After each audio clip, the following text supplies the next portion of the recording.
Hello my lovely students, welcome back to my channel learn with Priyanka.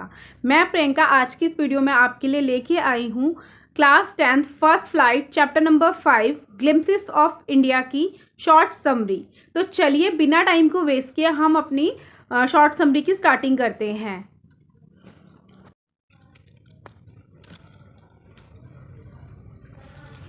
Glimpses of India is a chapter from the book First Flight that presents vivid picture of three different regions of India.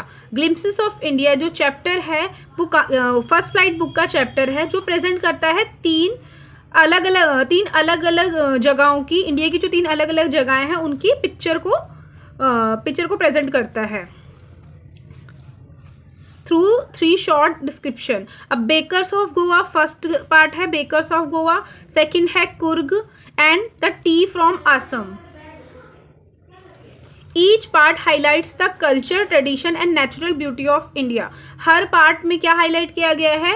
Culture, tradition and natural beauty. जो हमारी India की natural beauty है, हमारी India की tradition है, culture है, जो भी उनका रीति रिवाज है, परंपराएं हैं, उस सबको डिस्क्राइब किया गया है। तो देखिए, the first part a baker of Goa describes the traditional bakers known as paders. जो फर्स्ट पार्ट है वो क्या है? A bakers of Goa. उसने क्या डिस्क्राइब किया है? द ट्रेडिशनल बेकर्स, जो ट्रेडिशनल बेकर्स होते हैं जिनको हमें पैडर्स कहते हैं, उसको डिस्क्राइब किया है। Even after the Portuguese left Goa, even जब पोर्तुगीज जो थे वो गोवा को छोड़ चुके थे। The baker continued to play an important role in Goan society. जो बेकर्स थे उन्होंने क्या किया? एक बहुत ही ज़्यादा इंपॉर्टेंट, महत्वपूर्ण रोल प्ले किया। कहाँ पे? गोवन सोसाइटी में। Bread is an essential part of Goan meal, festivals and celebrations. Bread जो थी वो एक एसेंशियल यानी कि बहुत ज़रूरी पार्ट हुआ करती थी गोवा मील की, ठीक है, गोवा के खाने की। उनके त्योहारों में, सेलिब्रेशंस में ब्रेड का इस्तेमाल किया जाता था। The bakers daily visit was a sign of prosperity. जो बेकर्स का डेली विजिट होता था वो किस चीज़ की साइन होता था? प्रॉस्पेरिटी का, यानी कि सुख समृद्धि का, खुशहाली का। And children loved the sweet bread called बोल। और बच्चे जो थे वो स्वीट ब्रेड को पसंद करते थे जिसको बोल बोला जाता था। Bakers were well respected and lived a comfortable life. जो बेकर्स थे वो क्या थे? वेल रिस्पेक्टेड थे, ठीक है, और लिव्ड अ कंफर्टेबल लाइफ, और एक कंफर्टेबल यानी एक अच्छी लाइफ जिया करते थे। The second part Coorg, second part जो है वो कूर्ग का है। Introduces Coorg Kodagu, a beautiful hill station इन कर्नाटका। कूर्ग जो है वो एक ब्यूटीफुल हिल स्टेशन है जो कि कहाँ पे है? कर्नाटका में। It is famous for its coffee plantation. ये जगह जो है वो कॉफ़ी प्लांटेशन के लिए फेमस है। Evergreen forest and rich wild life, और एवरग्रीन फॉरेस्ट यानी कि सदाबहार जंगल और एक अच्छी वाइल्ड लाइफ के लिए फेमस है। The people of Coorg are known for their bravery. जो कूर्ग के लोग हुआ करते थे वो अपनी बहादुरता के लिए जाने जाते थे और अपनी हॉस्पिटैलिटी यानी कि मेहमानगिरी के लिए जाने जाते थे। Coorg is also called the Scotland of India. Coorg को क्या बोला जाता है? इंडिया का स्कॉटलैंड भी बोला जाता है। Because of its pleasant climate, क्योंकि वहाँ का क्लाइमेट जो है वो बहुत अच्छा होता है।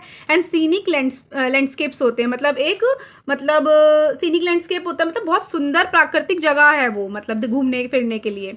इट ऑफर्स एडवेंचर एक्टिविटीज़, जो ये एडवेंचर एक्टिविटीज़ भी ऑफर करता है, जैसे कि river rafting, trekking and wild life watching.